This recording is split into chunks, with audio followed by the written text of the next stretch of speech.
I've been asked if I'm being given the solution to the plight. No, my friends, today is plight. Tomorrow is solution. Yeah, welcome back. Okay, so hopefully you can see everything that I can see. We're battling through Romans. We haven't started the battle yet, but I offered you a road through Romans that began in chapters 5 through 8, and I suggested that this was the place that we needed to start. My reasons for that were, this is where Paul begins his account of Christian ethics. But the basis of your ethics is always crucial. And this is what leads Paul to give us his deep exposition of the work of Christ on our behalf, which is a kind of a Trinitarian account of how we're transformed. Very, very important material. Furthermore, the challenge to his ethics from an objector involved a threat from the future, a threat from eschatology. And this led Paul to give us his doctrine of God, which he grounded with consummate theological skill and what God has done for us through the cross and the resurrection. So we got our doctrine of God and our ethics. Everything in Paul will flow from this place, and all will be well with our reading of Paul if we allow things to flow from this place.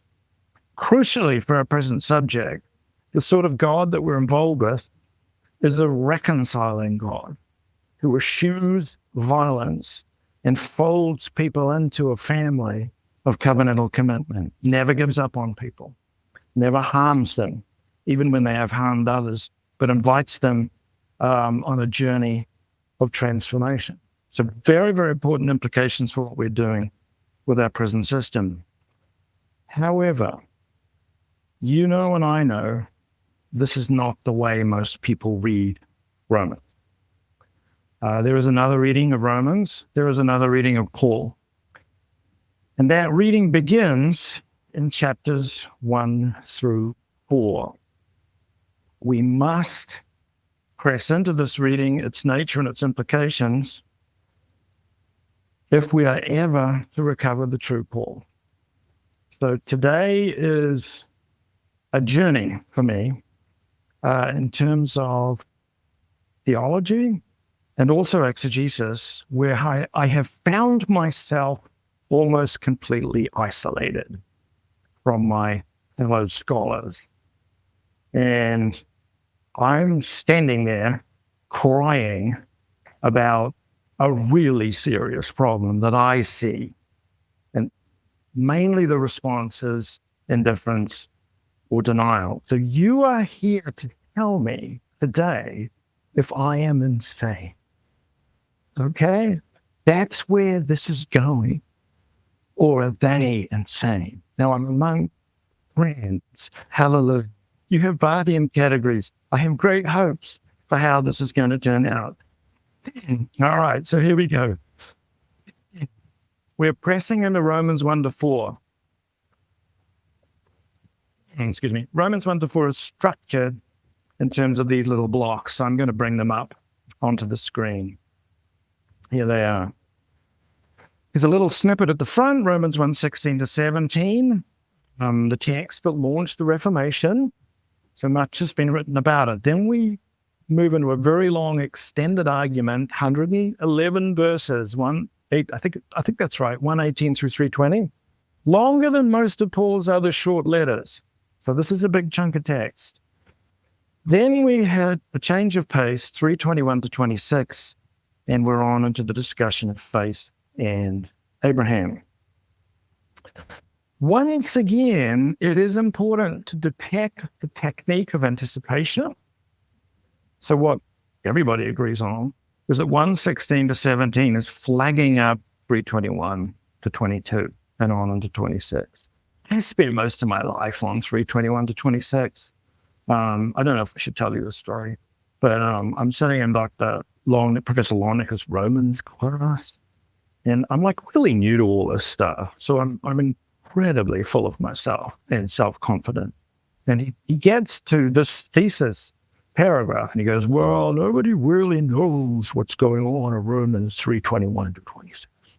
And I thought to myself, I shall find out what is going on in Romans 3:21-26. I shall do this. Yes. So I went and did my doctoral dissertation on it. I did achieve my doctoral dissertation. It's a really terrible piece of work, okay? It got published, which is even worse. You must not read this book. So much that is wrong. Then I had another go at it when I was writing Deliverance of God, and I feel like I got kind of halfway there. And then I was teaching Romans finally about 5 years ago in Greek, and finally the light went on. And I knew what Romans 3:21-26 was doing, which was anticipating the other major arguments in the letter. It took 40 years, but I made it. I do now know what is going on in Romans 3:21-26. So with this anticipation recognized, we end up with two blocks of text, okay? We end up with this baby, which is going to be our plight. This is how it's normally read. Paul is articulating a plight facing humanity, and then he articulates the solution that starts in Romans 3:21, runs through to 4:25. Oh, sorry, getting a little bit behind there. The solution is going to be given. So we will end up after this reading with a particular model. So this is very important. The exegesis of the text, the reading and construal of the argument in Romans, is supposed to be Paul articulating a model of salvation, which moves from plight to solution. Box A, box B. If you're a Barthian, you're already starting to get a little twitchy. Okay? And that means the model must have internal theologic. It must work as a model.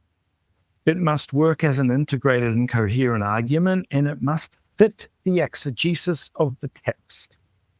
These are the things that need to happen for this to work. Okay? So let's press into it. A lot of really smart people believe in this model and they believe in this exegesis, and I respect them. They do read the text very, very carefully. And I don't disagree with a lot of the actual construal of the Greek. Just bear that in mind. I have respect for this model. I don't have, well, I shouldn't say that. They don't respect a lot of other models because they make no sense. This one makes sense. I don't like the sense it makes, but it makes sense. So, respect. Okay, the plight is a just but impossible contract that God makes with humanity to drive you to a place of despair. Okay? What does this model need to work? It needs natural theology, and it delivers it. God is self-evident. God is omnipotent. What may be known about God is plain to them because God has made it plain to them. For since the creation of the world, God's invisible qualities, his eternal power and divine nature, have been clearly seen, being understood from what has been made. Barth had things to say about this text. So do a lot of other people, including myself. But it's here in black and white, and the model needs it. What do we learn by just looking at the cosmos together?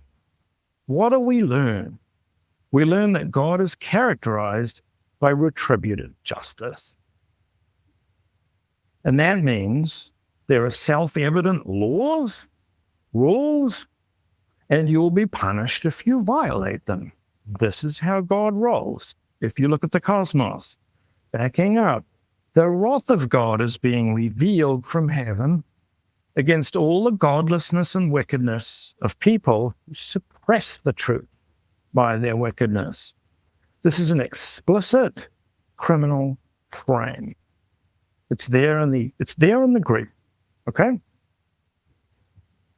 He's going to punish them justly, angrily, because it was evident, self-evident, what they knew, okay? They knew about God's invisible qualities. They knew what he was like, and they also knew what he wanted. All right? Dropping down to the end of chapter 1. Although they know God's righteous decree, they know God's righteous decree that those who do such things deserve death. They do not only continue to do these very things, but also approve of those who practice them. Contumacious disobedience will be met with the death penalty. Okay? Very important to remember that, because everything else builds on top of it. Every individual will attempt to fulfill these laws doing things, hence we get the language of deeds and works. This is actually from Leviticus 18:5, where the one who does these things will live by them.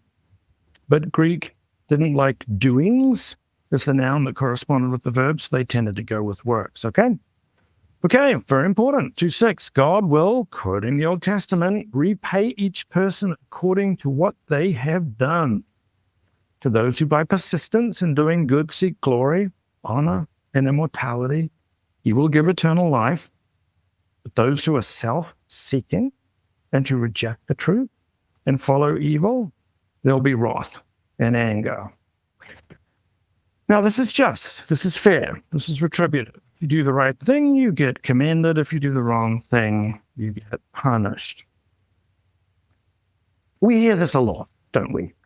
In society, it's quite common. But you know where this is going.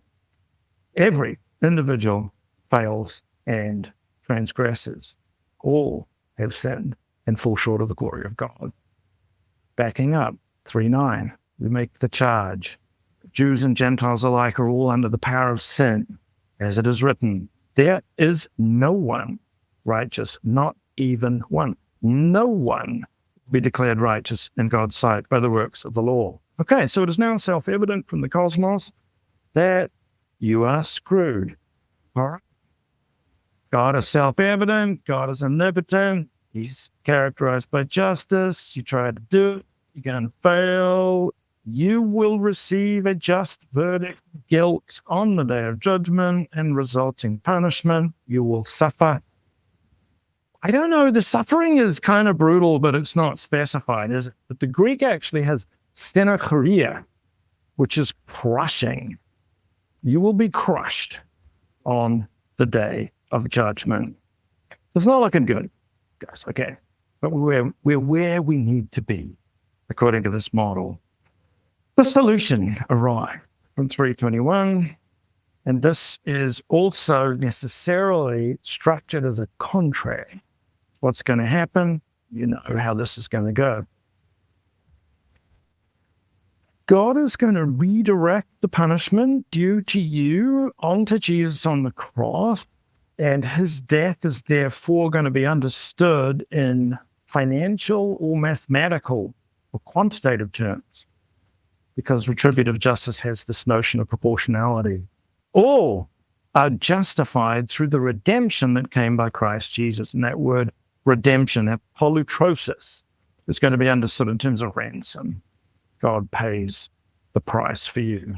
Verse 25, God presented Christ as a sacrifice of atonement through the shedding of his blood.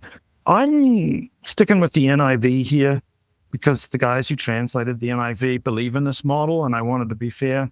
It does bring me out in a rash every now and again because they're translating hilasterion here. It is not a sacrifice. Whatever you think hilasterion is, it is not a sacrifice. It could be the lid, the mercy seat, the lid on the Ark of the Covenant. That's the only time they talk about it in the scriptures.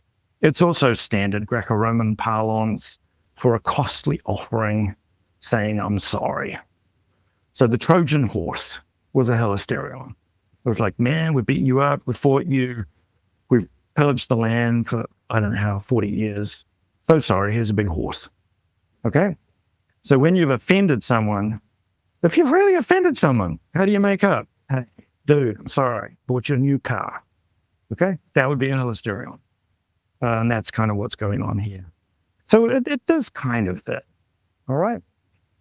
Here's a little supplementary argument that you would be familiar with. Does the death of God here generate limitless value, according to this model? Do you plug in a particular reading of Anselm? You might want to do that to make it work. Paul's not an Anselmian, but maybe that's where he's going. Now, interesting point. This is what grace is, according to this model. But what is grace? Yeah. What is it? It's generosity. It's going to be kind to you. I'm not going to let you off the hook. I'm not going to let you off the sentence. I'm going to mitigate it. So it's generous, which is fine. But is that really what Paul means by charis? I don't know. Okay. How do you and I access this new contract that will get us out of the problem of pending death and crushing? You must do something. You must act. You must do a work. And you will, of course, believe. You access this offer by exercising faith. This righteousness is given through faith in Jesus Christ to all who believe. Translators are not interested in the possible translation here. Righteousness is given through the faith of Jesus Christ to all who believe. That's not what Paul wrote. He doesn't write about Jesus. He writes about you and me and our decision, okay? Wise up. If you declare with your mouth Jesus is Lord and believe in your heart that God raised him from the dead, you will be saved. For it is with your heart that you believe and are justified, and it is with your mouth that you profess your faith and are saved. Who's actually been taught this and done this? Walk the aisle, given your life to Christ. Profess their faith. I did it. Yeah, I converted through this model. Thank God. Thank God that he saved me and then showed me a slightly better theology. Okay. All right. Obviously, you need to hear this offer. We need to send people out, preachers. We've actually made a transition from self-evident, generalized knowledge to particular knowledge conveyed through human beings. So this is an interesting shift in the model. From self-evident, you could have stayed self-evident. I mean, Abraham can be read that way. So this is a little tension that we've slipped through. And some people like to think about the imputation of righteousness to us as well. They don't just want us cleansed and forgiven through the cross. They want Jesus' perfect righteousness imputed to us as well. And they squeeze that out of Romans 4:6. Again, not a bad reading, but I think not as good as it could be. All right. The model. We're justified by faith apart from works of law. Now, we're all probably familiar with this. I don't want to embarrass anybody, but has anybody not been presented with this model at some point in their life? Is this news to anybody? We will stop. The eye will be closed. Yeah, we all know it. It's the Romans road, which is why we badly need another one. You'll find it on the internet. And what you'll see here, which is interesting, is even though none of these texts come from 118 to 320, all of them are being read through the presuppositions of 118 to 320. So 323 has been colonized. 623 has been colonized by this theology. You press into 623, it's in the middle of the text that we talked about yesterday. It is not talking about this stuff. It's talking about sin as a power. The Romans road this is how it works, okay? Now, we need to talk about this guy briefly. This reading is known in New Testament circles, as many of you will know, as the Lutheran reading. The reason why is a couple of articles by Christus Stendhal, 1962, very famous lecture published in the Harvard Theological Review, Paul and the Introspective Content of the West.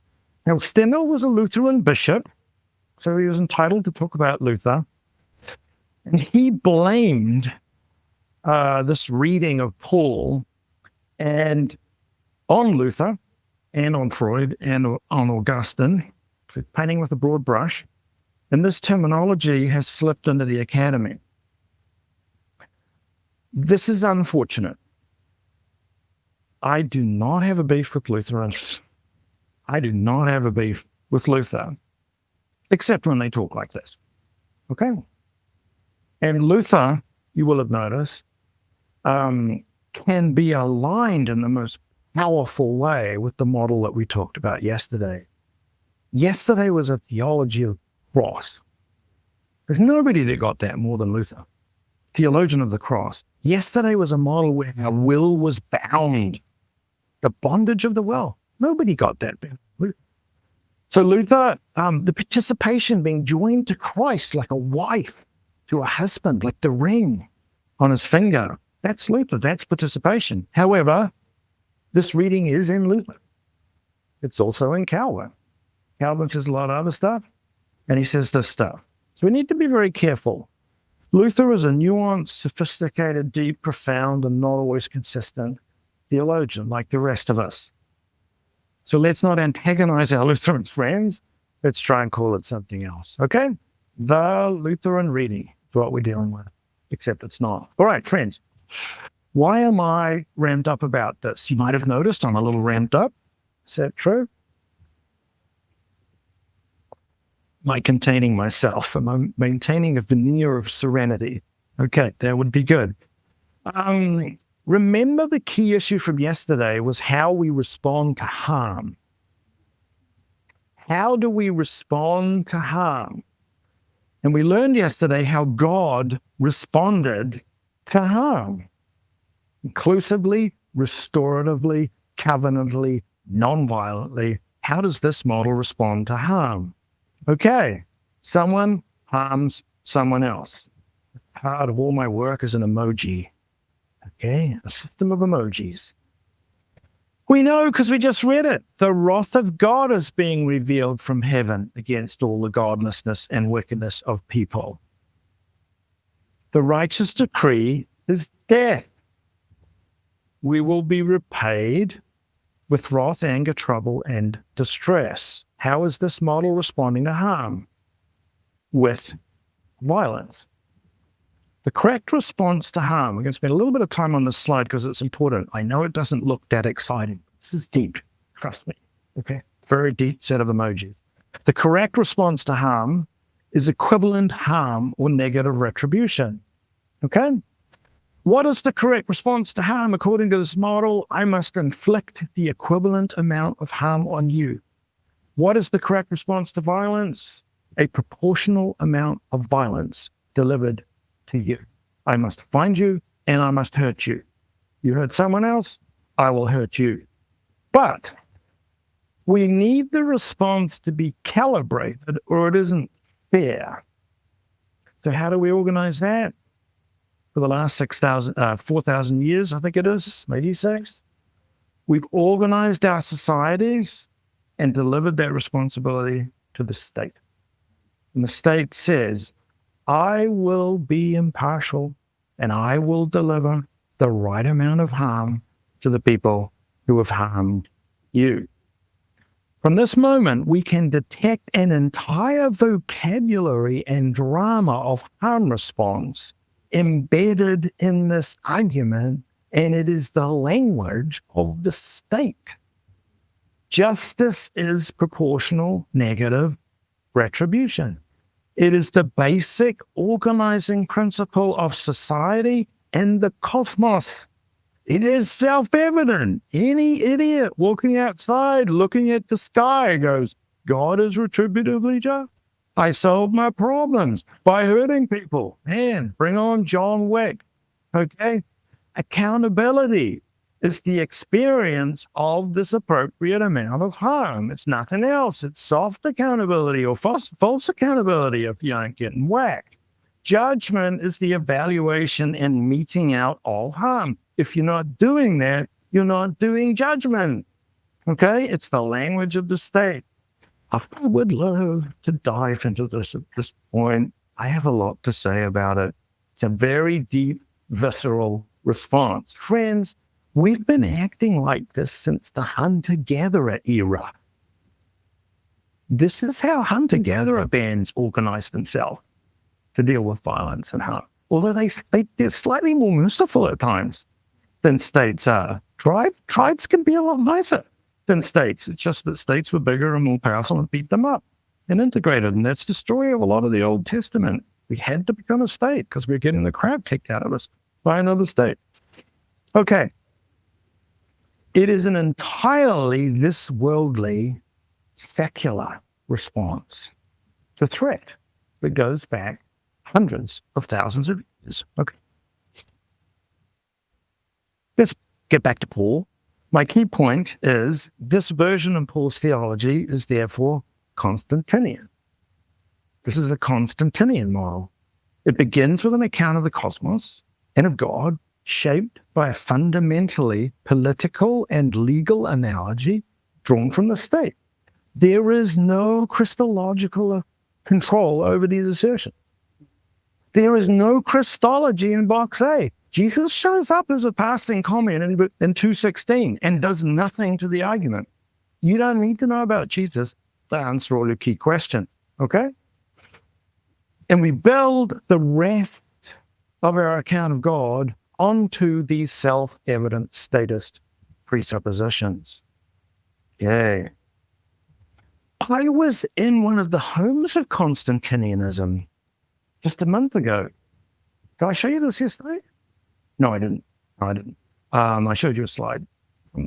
Yeah, you'll see it in a second. This is the Patriarchate of Constantinople. In original Constantinople. Good man. Almost. Yeah. So we're in this little chapel, right? And this is the bones of John Chrysostom, Gregory of Nazianzus, and Basil the Great are all sitting there, right? It's freaking awesome. I'm like, resonating with theological insight just by being in the presence of this stuff. And it has this incredible iconostasis. Where John did. Yeah. And I thought, oh man, this is interesting. So I did a little zoom in on the eagle. All the way through is the imagery of church and state. In the altar, it's church and state, right under the cross. In the cross is a crown, over the eagle underneath. It's a double-headed eagle because it's church and state.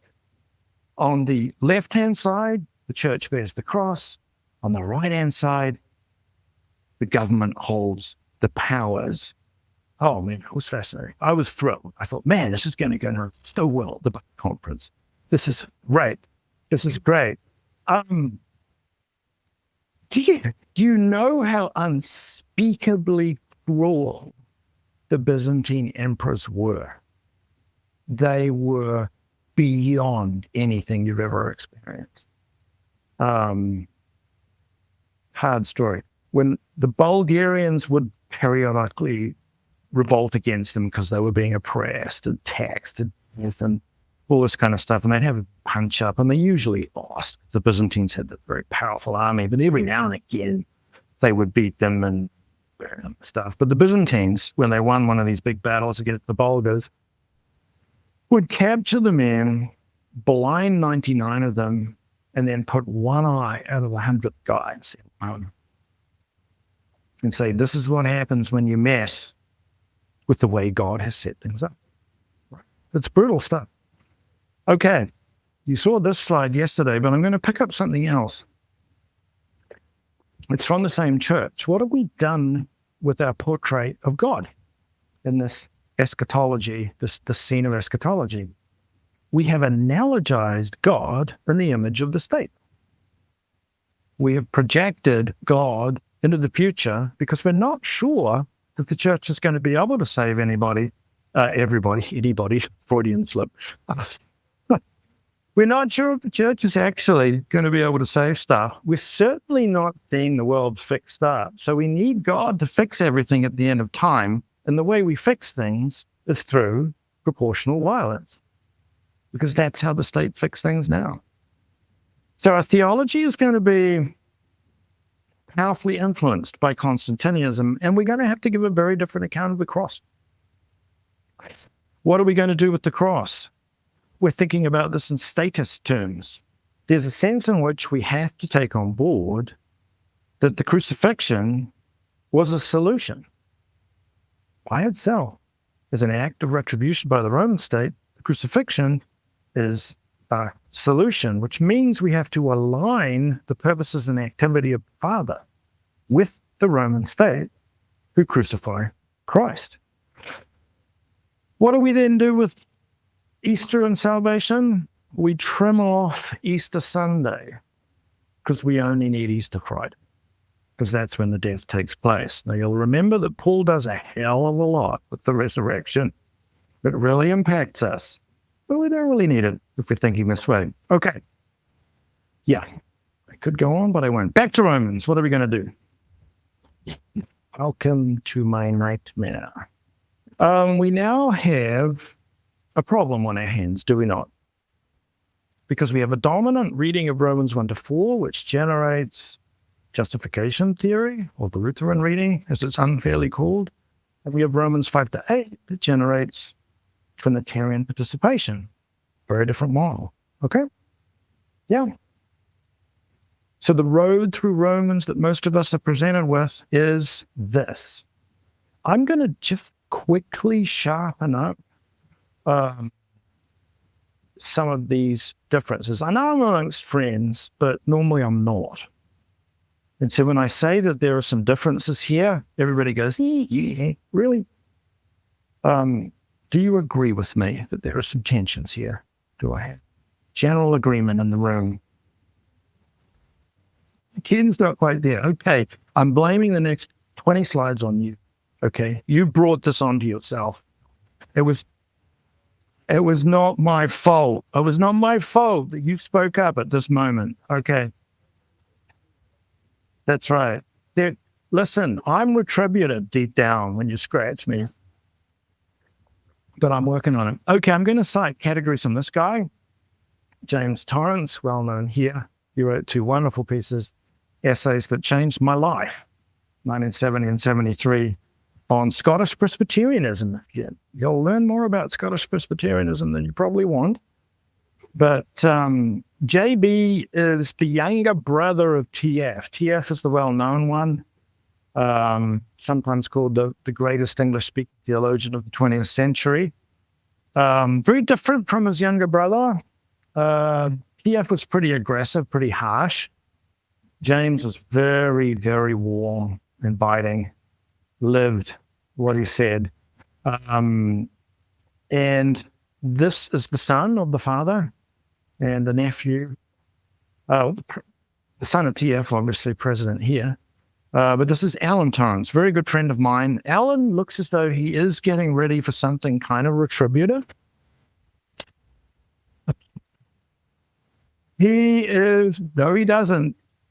This is the expression on his face when someone has been rude about Karl Barth. Okay? I'm coming for you, bro. Alan is a very good friend of mine, and he introduced me to these categories just after I was out of grad school that completely restructured my understanding of Paul and of Romans. That's why I'm going to invite you to this kind of restructuring today. Just so that you know that JB is really a Barthian. This is a postcard from Barth to JB. JB had been visiting, knew the family quite well. He'd been skiing with Marcus, and he'd had an awful skiing accident. And he'd broken both his legs. So he was in the hospital in those days. Of course, the Swiss didn't charge him anything, probably lying there plastered up. Karl Barth went to visit him to see how he was doing, and he went outside the visiting hours. So he was not allowed to go in. And so he wrote him a postcard. He says, I do hope that you will be able to walk forward in the Latin underlined, in the secure footsteps of the apostles. Lovely Barthian joke. Great sense of humor. Yeah? So, these guys are Barthians, trust me. Okay, back to the problem. So what is JB going to do helping us to kind of map what's going on here? I will whip through this fairly quickly. He's going to call the model that everybody calls Lutheran, he's going to call it contractual because it's a tale of two contracts, right? It's conditional, it's legal, pays you back, it's based on justice. He's going to call the right-hand model covenantal. Got a very specific meaning to give to that. All right, now, a series of slides that are Ken's fault, all right? If you glaze out here, I will ring a bell and you can zoom back in. I'm going to give you a little bit of data here. So let's do a compare and contrast, the contractual and covenantal models. What is the fundamental analogy for covenantal thinking? In the Bible, And in our best theology, it's family. It's family. Now, families can be toxic. My wife comes from a toxic family, so this is hard for you. It can be mediated through friendship. Okay?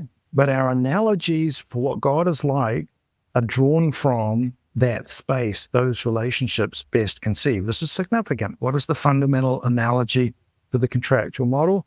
It's political in status. God is a monarch, characterized by judging. So what's the fundamental divine attribute for the covenant? It is unconditional love. The unconditional love of the parent for the child, for the spouse, in my case, for the grandchildren, which is also uncritical love. What is it for the contractual model? The fundamental divine attribute is justice. When people insist on justice, I always get a little nervous. Okay. A particular definition of justice is the problem. It's not the solution. Okay. How do we relate if our fundamental model is familial and our fundamental attribute is love? It's really, really simple, and people miss this. My relationship with you is unbreakable and non-negotiable. And this is a good thing. I've got 2 kids, Emil and Grace. I will never not be their father. There's nothing I can do. There's nothing they can do to alter that relationship. Believe me, they have tried. They have done things. I hang with them, and I have done things. I actually got a phone call from my kids on Father's Day. It's like a total win. Yeah, we have an unbreakable relationship. In the second model, the relationship's always conditional, which means that God is never characterized by love, not even in the church. Because if you violate the conditions that got you into the church, the relationship is terminated. There is no unbreakability in that covenantal system. The ethical pressure in the covenantal model, we have to stand up and insist on this, is incredibly powerful. What is the most powerful ethical pressure in your life? It's from the people you love the most. They are the ones that shape you. They are the ones with the expectations. What ethical pressure can be based on rules and deterrence? Shall we do a quick sample of those who've done time? How does that work? Did you become a flourishing ethical human being by the imposition of rules and regulations? You became an angry, pissed off, rebellious human being, and rightly so. Did it generate any intrinsic desire in you to do the good? No. It's a really ineffective ethical system. Yeah, so strong expectations are present in the covenantal system. Weak expectations are present in the contractual system because I can't ask you to do too much because you probably won't be able to do it. How do you get saved? You just have to have faith. Man, even that's a struggle. Okay. Obviously, the covenantal model, a Trinitarian soteriology, with the Spirit playing a crucial role. This is important. Box A, box B. Who's at the center of that model? It's not God. It's the individual moving towards their salvation. The story is focused entirely on a person, whom I call Francis. And this maps into the central preoccupations in modernity. It's all about me. It's all about me. It's an anthropocentric account of theology. It's very kind of Boltonian, dare I say. Okay, we talked about this. Easter through Sunday is the model of the atonement, Angela's question. From evening one, this is where it's coming from, okay? We must give an account of the atonement that is Easter through Friday through Sunday, not just Easter Friday. Okay, epistemology. Is Paul a Barthian? I think so. I think so, because 1-1 is what's going on all the time in his life. God is self-revealing through Jesus Christ. Where did I get my information from? And the model we're discussing today, the contractual model, I figured it out for myself by looking at the cosmos. It was just damn obvious. What a dangerous place to be in. If you don't agree with my basic cultural assumptions about the world, you're just stupid. Okay.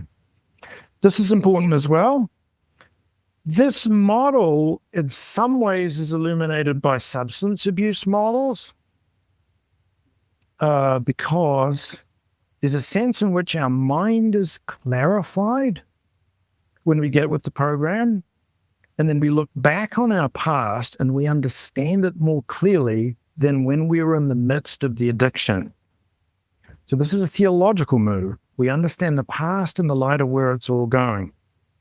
The direction of the model is retrospective. We start where we are with the revelation of Jesus Christ, and we look back on the past. The contractual model, we start with the past. That is the analysis that is critical and non-negotiable. We work forwards. Very, very important, okay? Which means the covenantal model can handle really, really bad sinners. And then when you get involved with that, you're probably going to think, I'm a really, really bad sinner.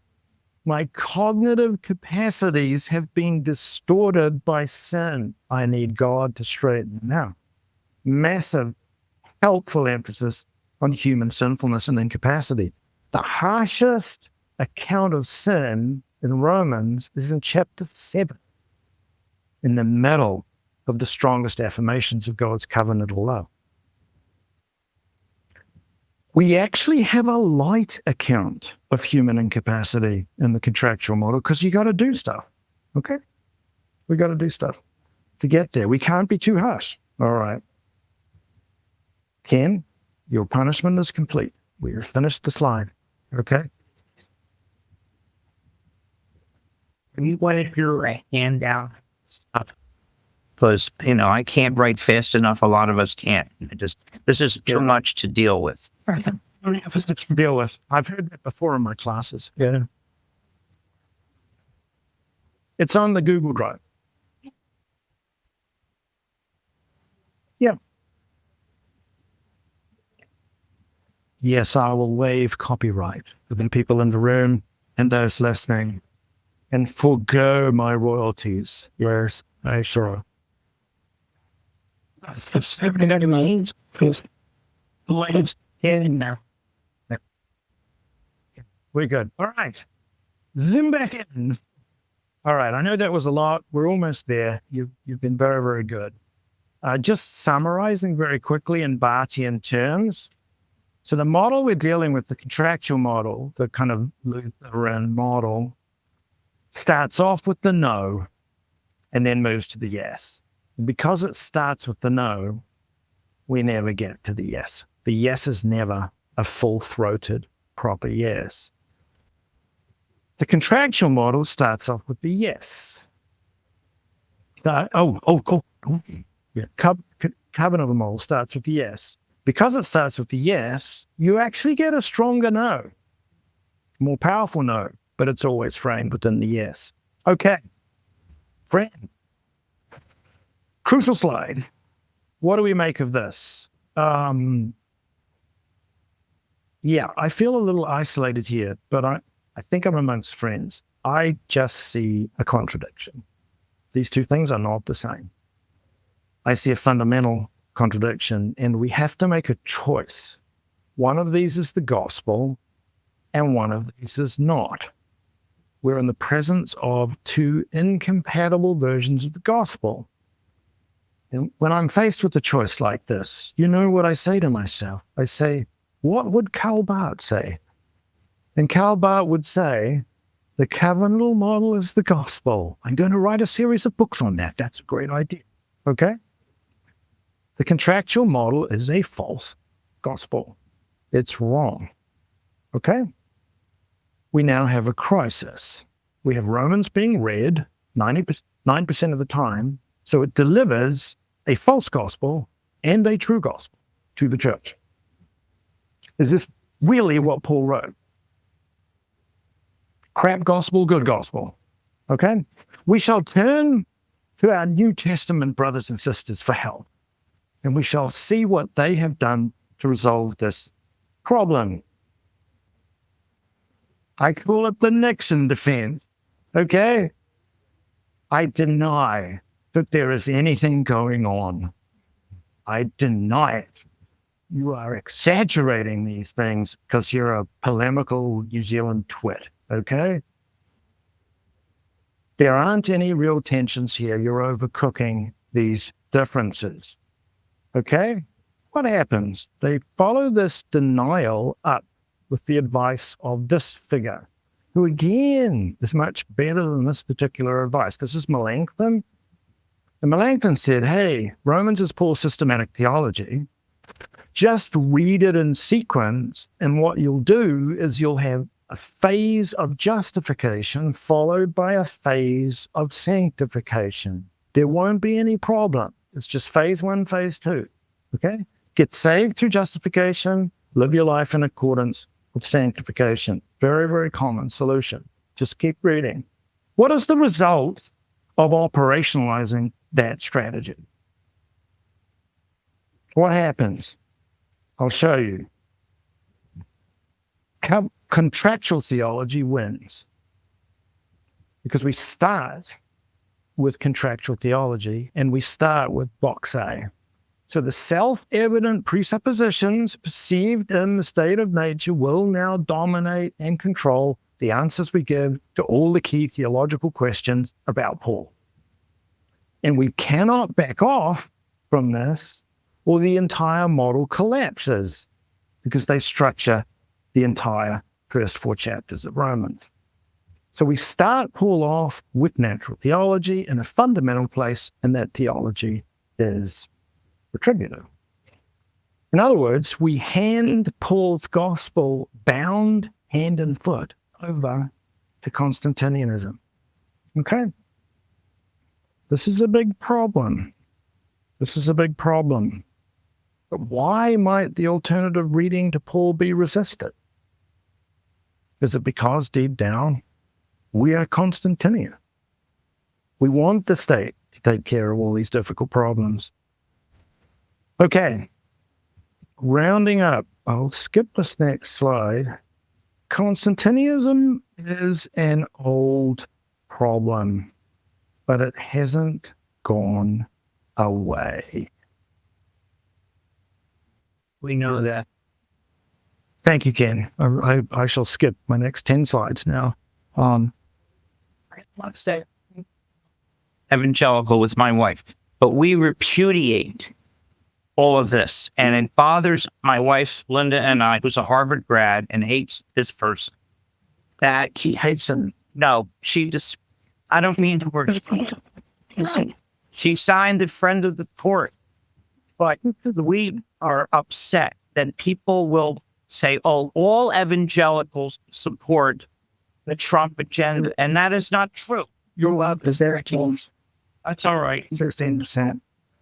It's a great point, though, because what price do you have to pay as an evangelical to back off from this? Would you have to abandon the account of the gospel, which might be written into your Bibles? The account of the gospel that you've actually been taught that's non-negotiable. How many evangelicals working in evangelical institutions can say they disagree with the standard reading of justification? You'll pay a price for it. I'm going to skip the next slide because it's even more inflammatory. But just quickly.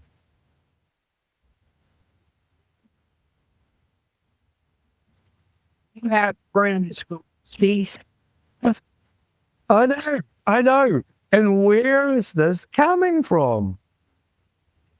Yeah, exactly. It's all coming straight out of this reading of Romans, which is the majority reading of Romans.